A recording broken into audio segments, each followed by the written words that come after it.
du sommet Afrique-Russie tenu actuellement à Sochi, co-présidé par le président Abdel Fattah el-Sisi et son homologue russe Vladimir Poutine. Nous avons contacté monsieur l'ambassadeur Hussein Haridi, ancien ministre adjoint des Affaires étrangères. Bonjour.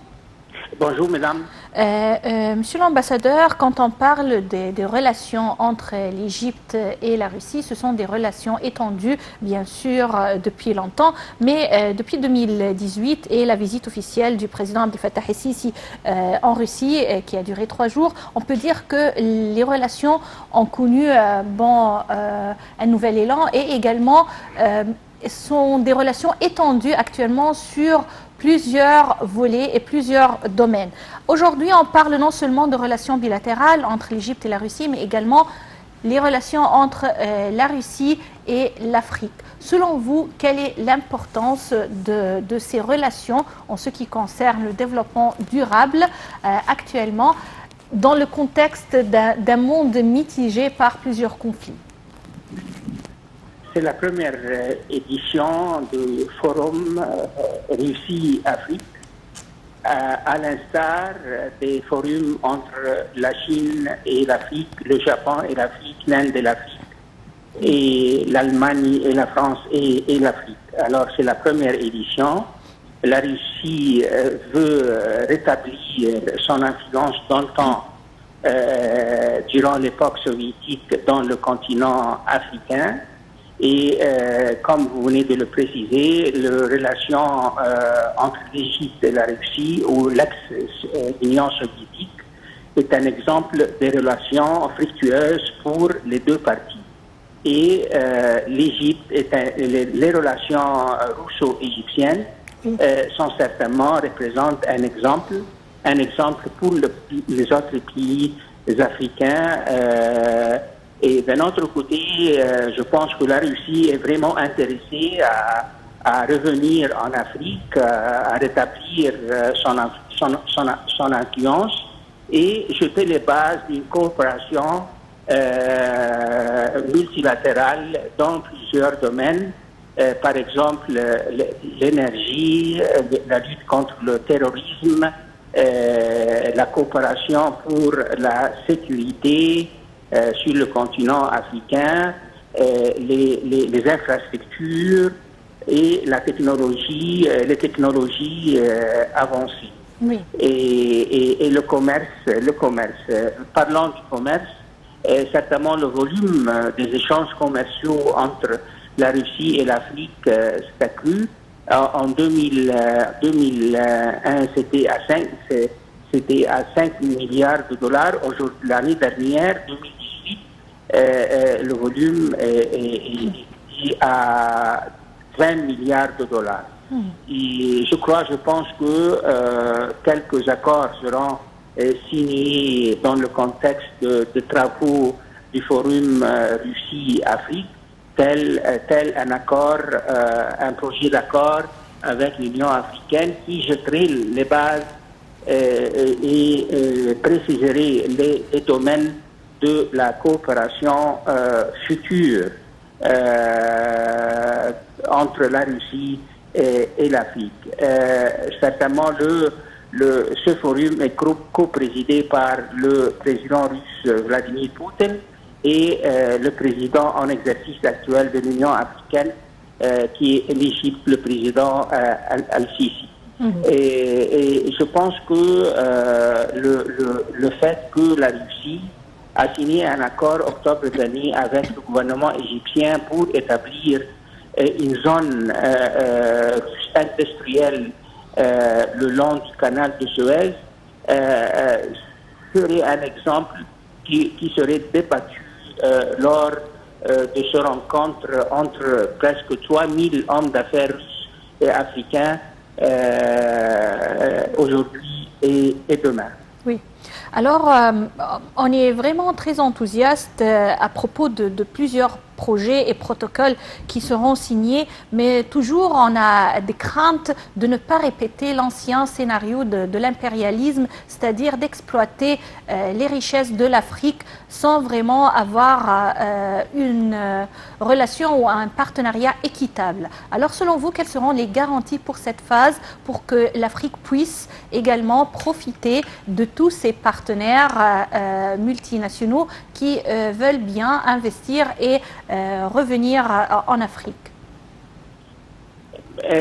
Certainement, la coopération entre les grandes puissances telles la Russie, la Chine, le Japon, l'Allemagne, la France, l'Inde avec l'Afrique se concrétise dans le contexte des accords signés entre les différentes parties.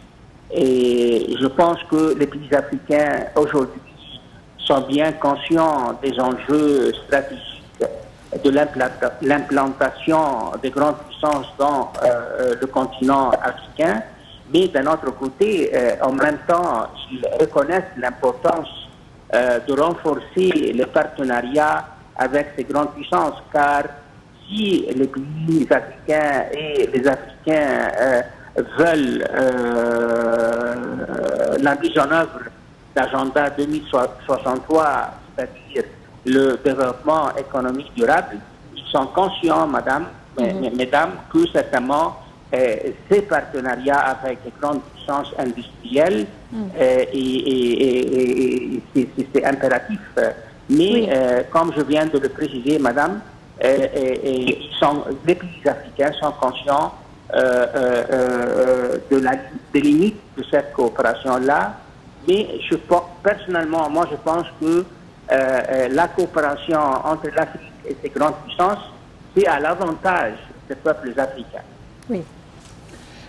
Monsieur l'ambassadeur Hissène Haridi, un des aspects importants avancés par le chef de l'État, c'est l'être humain.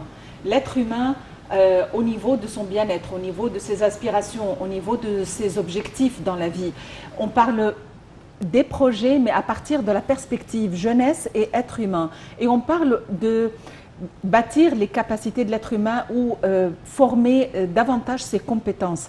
À votre avis, comment profiter de ce genre de forum intercontinental et non seulement bilatéral, de manière à en faire profiter les jeunes, surtout que c'est un continent qui est très jeune et selon le chef de l'État, les tranches d'âge sont pour la majorité au-dessous de 25 ans. La jeunesse africaine, c'est l'enjeu principal pour les gouvernements africains.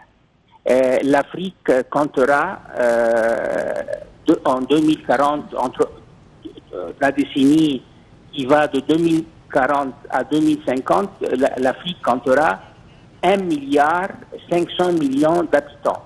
La moitié ou 60% de cette population sera des jeunes, des garçons et des filles sous 30 ans. Alors l'Afrique a un défi, un grand défi à relever dans deux domaines principaux. Premièrement, l'enseignement. Deuxièmement, la création des emplois pour cette jeunesse-là. Alors, parlant du forum Russie-Afrique, les autorités, le gouvernement russe est bien conscient de l'importance de l'enseignement.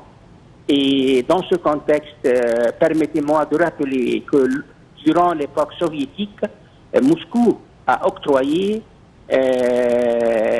des milliers et des milliers de bourses pour les jeunes Africains pour aller en Russie étudier. Et je pense que l'enseignement, du point de vue, l'enseignement en Afrique du point de vue russe, sera un programme important dans cette coopération espérée entre la Russie et l'Afrique dans l'avenir. Et la création des emplois, je crois que l'objectif principal de toutes ces coopérations-là, c'est la création des emplois. c'est le développement durable dans le contexte de l'agenda du développement durable 2063.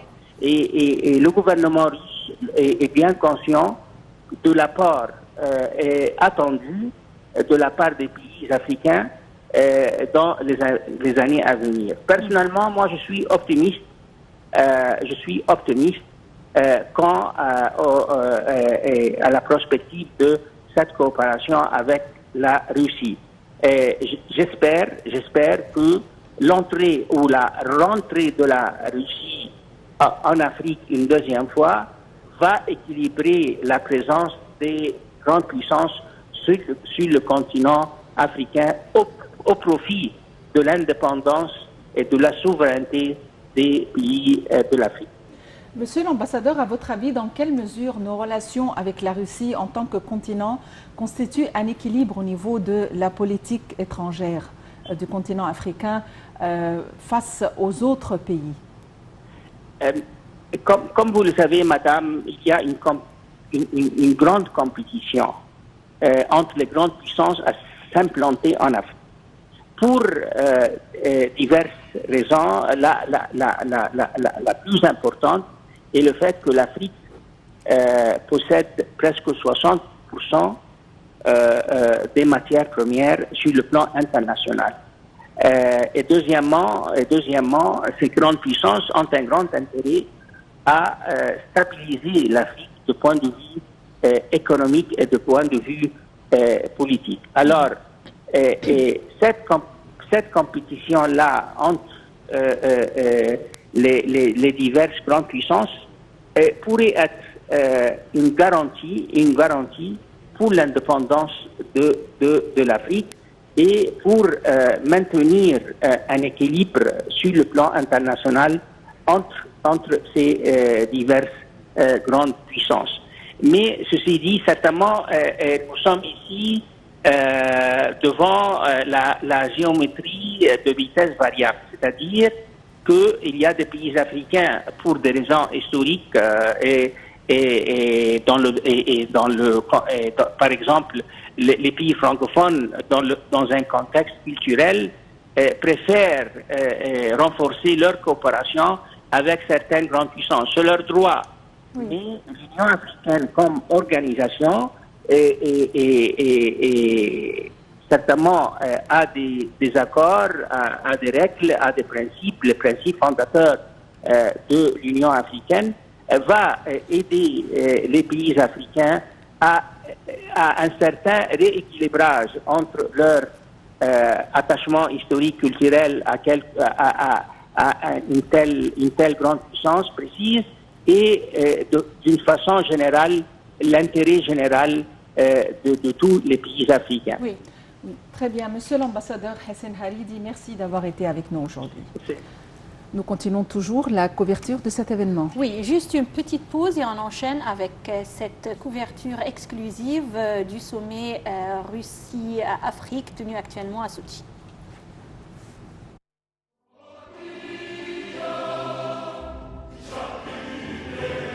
Couverture spéciale exclusive.